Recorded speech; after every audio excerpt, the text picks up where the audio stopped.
नमो नमः बच्चों, कैसे हैं आप सब। मैं पूजा मिश्रा, आपकी संस्कृत शिक्षिका, जो कि आज आप लोगों को एक नया टॉपिक पढ़ा रही हूँ, अशुद्धि शोधना। अधिकतर क्या होता है, बच्चों को दिक्कत तब आती है जब वाक्य में वाक्य के अनुवाद करने में हमें दिक्कत आती है, जबकि वाक्य अशुद्ध हो। जब उसका सही अर्थ नहीं निकलता है तब हमें वाक्य को शुद्ध करने की ज़रूरत पड़ती है। हम हिंदी में तो बहुत आसानी से वाक्य को शुद्ध कर लेते हैं, लेकिन संस्कृत में वाक्य शुद्धि के कुछ नियम हैं। ठीक है, तो वही आज हम देखेंगे, वाक्य शुद्धि कैसे करते हैं। क्या है कि संस्कृत में कभी भी क्रिया का प्रयोग लिंग के अनुसार नहीं होता है। कभी भी क्रिया का प्रयोग लिंग के अनुसार नहीं होता है। क्रिया का प्रयोग हमेशा वचन के अनुसार होता है। लिंग चाहे वो पुल्लिंग हो, स्त्रीलिंग हो या नपुंसकलिंग शब्द हो, ठीक है, उसमें क्रिया का प्रयोग एक जैसा ही होता है, लेकिन क्रिया का प्रयोग तब बदलता है जब उसमें वचन में बदलाव आता है। अगर एक वचन है तो क्रिया का प्रयोग में अलग होगा, अलग प्रत्यय लगेगा।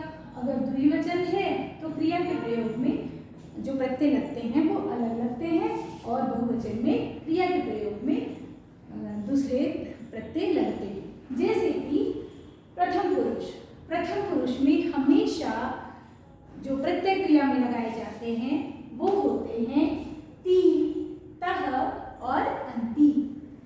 ती का प्रयोग चाहे वो स्त्रीलिंग हो, चाहे पुल्लिंग हो, या फिर कोई भी नपुंसकलिंग शब्द, संज्ञा शब्द हो या फिर कोई सर्वनाम शब्द हो, उसमें हम एक वचन में ती प्रत्यय लगाकर हम कोई भी धातु रूप या क्रिया रूप को बनाते हैं। उसी तरह द्विवचन में हम तह प्रत्यय लगाकर धातु रूप को हम उसमें जोड़ते हैं, धातु रूप बनाते हैं। और उसी तरह बहुवचन के शब्दों में हम अंति प्रत्यय लगाकर, अंति प्रत्यय जोड़कर धातु रूप का निर्माण करते हैं। और चाहे वो पुल्लिंग हो, स्त्रीलिंग हो या नपुंसकलिंग हो, उससे उसमें कोई अंतर नहीं आता है, लेकिन वचन में बदलाव अगर होता है तो उसी तरह उसके प्रत्ययों में भी बदलाव आता है। ठीक है, तो ये प्रथम पुरुष में हमें पता है कि या तो कोई संज्ञा शब्द होंगे या फिर कोई सर्वनाम शब्द होगा। जैसे कि स का अर्थ क्या होता है, बताओ आप लोग। स का अर्थ होता है वह, एक वचन में। तो का अर्थ क्या होता है, वे दोनों। और ते का अर्थ क्या होता है, वे सभी। ठीक है, अगर उसी तरह स्त्रीलिंग शब्दों में सा का अर्थ क्या होता है, वह स्त्रीलिंग के लिए ते हम बोलते हैं द्विवचन में वे दोनों, और ता स्त्रीलिंग शब्द में हम बहुवचन में वे सभी के लिए प्रयोग में लाते हैं। उसी तरह नपुंसकलिंग शब्द में हम वह के लिए प्रयोग में लाते हैं तत्, द्विवचन में लाते हैं ते, और बहुवचन में लाते हैं तानि। तो इन शब्दों में जब अगर वचन एक वचन होगा तो हम प्रत्यय जोड़ेंगे ती। जैसे पठ धातु एक वचन, अगर प्रथम पुरुष में हम देखें तो हमें जोड़ना पड़ेगा ती, शब्द बन जाएगा पठती, पढ़ता है। वैसे ही द्विवचन के लिए हम त प्रत्यय जोड़ेंगे पठ में, तो बनेगा क्या, पठतः। और बहुवचन में हम अंति प्रत्यय जोड़ेंगे तो क्या शब्द बन जाएगा, कौन सी क्रिया रूप बन जाएगी, पठन्ति, यानी कि वे सभी पढ़ते हैं। ये तो हो गई प्रथम पुरुष की बात। इसके बाद हम आते हैं मध्यम पुरुष। मध्यम पुरुष और उत्तम पुरुष ये बहुत ही आसान पुरुष है। इसमें कोई भी लिंग हो, कोई भी उसमें हम प्रत्यय वही लगाते हैं। त्वम मतलब होता है तुम। तुम के लिए एक वचन में हम प्रत्यय लगाते हैं सी, जैसे पठसी, पढ़ते हो। तुम दोनों, युवाम अगर शब्द है, मध्यम पुरुष का द्विवचन शब्द है, तो इसका अर्थ होता है तुम दोनों, और उस पर हम प्रत्यय लगाएंगे थ, जैसे पठथ, पर तुम दोनों पढ़ते हो, तुम दोनों पढ़ते हो। और यूयम यानी कि बहुवचन शब्द है, इसमें हम प्रत्यय लगाते हैं थ, जैसे कि पठथ, पठता का अर्थ होता है तुम सभी पढ़ते हो। अब उसी तरह हम आ जाते हैं उत्तम पुरुष। उत्तम पुरुष हमेशा वक्ता का घर होता है, बोलने वाले का, जिसमें अहम का अर्थ क्या होता है? मैं।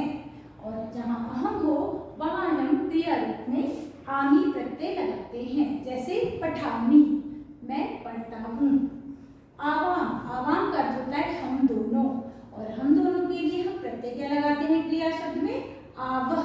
आवह मतलब जैसे पठ धातु में आवह लगाएंगे तो क्या बनेगा? पठावह। हम दोनों पढ़ते हैं। और वयम यानी कि हम सभी, और हम सभी के लिए हम प्रत्यय लगाते हैं आमह। ठीक है, आमह का मतलब होता है हम सभी। पठ धातु में अगर आमह लगा देंगे तो शब्द बन जाएगा, धातु में बन जाएगा पठामह, यानी कि हम सभी पढ़ते हैं। तो अगर इस नियम को अगर हम ध्यान में रखें तो वाक्य शुद्धि करना बहुत ही आसान हो जाता है। वाक्य शुद्धि अलग अलग तरीके से किया जाता है, जिसमें कि कुछ वाक्य शुद्धि मैं भी आपको यहाँ पे श्यामपट्ट पे दिखा रही हूँ। जैसे कि पहला है क्रिया संबंधी अशुद्धि।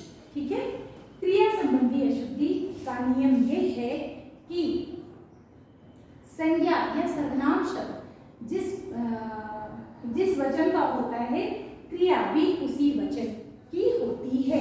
ये नियम है। ठीक है ना, जैसे कि छात्रः पाठः पठतः। अब इसका अर्थ बताओ तो क्या हो गया? छात्रः एक छात्र, पाठम पठतः, पठतः द्विवचन के शब्द है। मीनिंग यहाँ पे हमें लिखना चाहिए था छात्र पाठ पढ़ता है, लेकिन यहाँ जो शब्द है जो कि रेखांकित शब्द है, यहाँ पे यह अशुद्ध शब्द है। इसमें बताओ आप लोग कौन सा शब्द शुद्ध होगा? एक छात्र पढ़ता है, तो ये हमें क्रिया रूप भी एक वचन का ही प्रयोग में लाना होगा। तो हम क्या लिखेंगे? पठति। छात्रः पाठम पठति, छात्र पाठ पढ़ता है। वैसे ही दूसरे उदाहरण में देखते हैं, कन्ये लेखम लिखथ। यहाँ लिखथ शब्द जो क्रिया रूप है वो किस पुरुष का शब्द है? ये पुरुष, ये है मध्यम पुरुष का शब्द है, द्विवचन का शब्द। कन्ये का स्त्रीलिंग शब्द है। कन्ये मतलब होता है दो कन्याएं। लेखम लिखथ, लेकिन ये कन्ये आपका प्रथम पुरुष का शब्द है, तो इसमें क्रिया रूप भी प्रथम पुरुष का ही प्रयोग में आएगा। तो यहाँ पे लिखता, ये इसका मतलब क्या हो गया? तुम दो कन्याएं लिखते हो, है ना? लिखता मतलब लिखते हो, जो कि गलत है। होना क्या चाहिए था? दो कन्याएं लिखती हैं।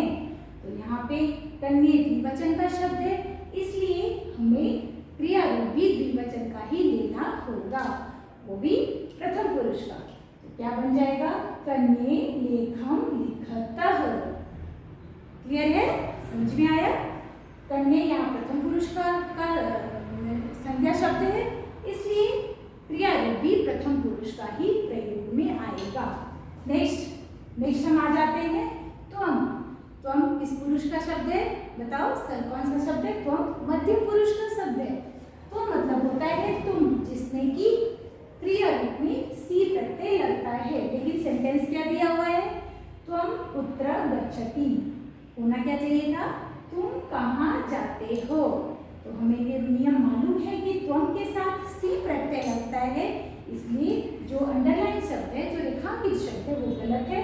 और इसकी जगह पे क्या शब्द बन जाएगा? कौन सी क्रिया बन जाएगी? त्वम कुत्र गच्छसि। समझ में आया आप लोगों को? नेक्स्ट आ जाते हैं बालकः। बालकः मतलब एक बालक। फलानी खादन्ति, एक बालक फल खाता है।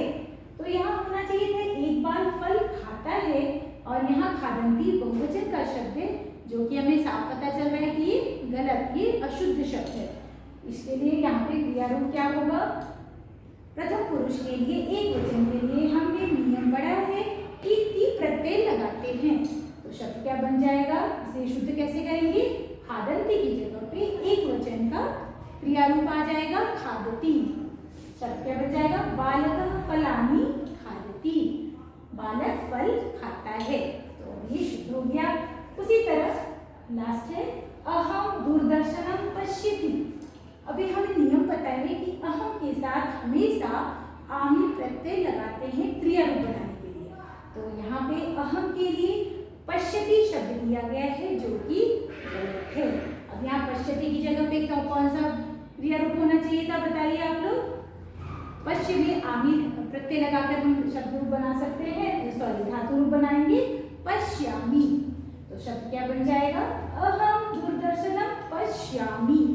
दृश्य धातु में आमी प्रत्यय लगा दिया, बन जाएगा पश्यामि, मैं दूरदर्शन देखता हूँ। ठीक है, ये हो गई क्रिया संबंधी अशुद्धि। अब इसके बाद हम आते हैं विशेषण संबंधी अशुद्धि।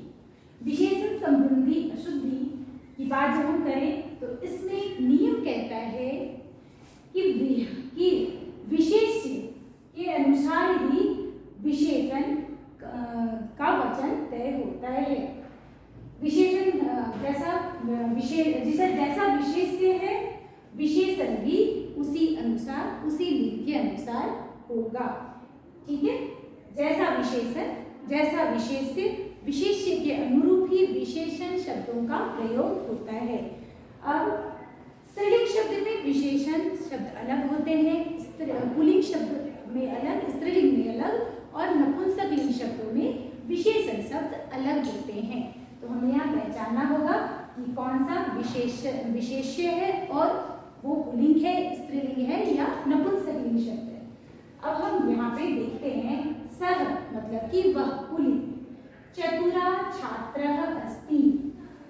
मीनिंग होना चाहिए था वह चतुर छात्र है, लेकिन यहाँ पे चतुरा स्त्रीलिंग शब्द के विशेषण को दिखाता है। तो यहाँ चतुरा की जगह पे क्या आना चाहिए, चतुरः। चतुरः पुल्लिंग शब्द के लिए आता है तो आएगा चतुरः। सह चतुरः छात्रः अस्ति। नीचे वाक्य में देखते हैं एतत् मधुरम फलम अस्ति। किसकी बात हो रही है, यहाँ पे विशेष्य कौन है, फलम। फलम कैसा है, नपुंसकलिंग शब्द है, तो नपुंसकलिंग शब्द के लिए मधुर प्रयोग नहीं होगा, नपुंसकलिंग शब्द के लिए मधुरम शब्द का प्रयोग होता है। तो नपुंसकलिंग में कैसे वाक्य बनेगा, एतत् मधुरम फलम अस्ति। ठीक है, अब आ जाइए नीचे, त्वं निपुणः छात्रा असि। यहाँ पे विशेष्य शब्द कौन सी है, छात्रा। छात्रा की बात की जा रही है, तुम निपुण छात्रा हो। तो यहाँ पे छात्रा में ये आकारांत स्त्रीलिंग शब्द है, इसीलिए विशेषण भी आकारांत शब्द ही होगा। तो यहाँ पे क्या हुआ, निपुण की जगह पे हो जाएगा निपुण नाम। त्वं निपुणा छात्रा असि, तुम निपुण छात्रा हो। और उसी तरह लास्ट लाइन में आ जाएंगे सह बालिका असि। सह मतलब वह, ये रेखांकित शब्द को शुद्ध करना है, ये गलत है। बालिका असि, बालिका अस्ति, बालिका है, और हमें पता है बालिका शब्द के लिए वह का प्रयोग सह न होकर सा होता है। इस तरह शब्द वाक्य बन जाएगा सा बालिका अस्ति। उम्मीद है आप लोगों को ये टॉपिक समझ में आया होगा। नेक्स्ट वीडियो में हम नेक्स्ट टॉपिक पे आएंगे। धन्यवाद।